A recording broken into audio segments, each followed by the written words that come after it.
Dati pag-uwi mo, ako ang unang yakap. Ngayon pintuan lang ang nakakarinig ng pagod mong habang ni halik ni kumusta na. Parang dumadaan lang ako sa buhay mong nagmadali ng lumayo. At bawat pagtingin mo sa phone mo, parang sinasabi mong may mas mahalaga doon kaysa sa'kin. At bawat katahimikan natin, unti-unting pinapatunayang ako na yung hindi mo gustong kausap. Nandyan ka, pero hindi na ako.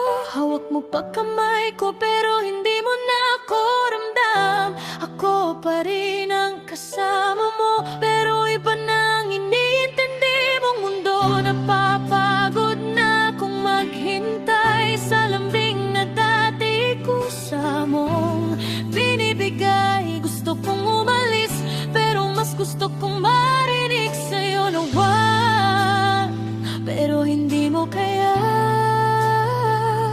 kaya ako na lang ang unti-unting bumibitiw nang hindi mo namamalayan.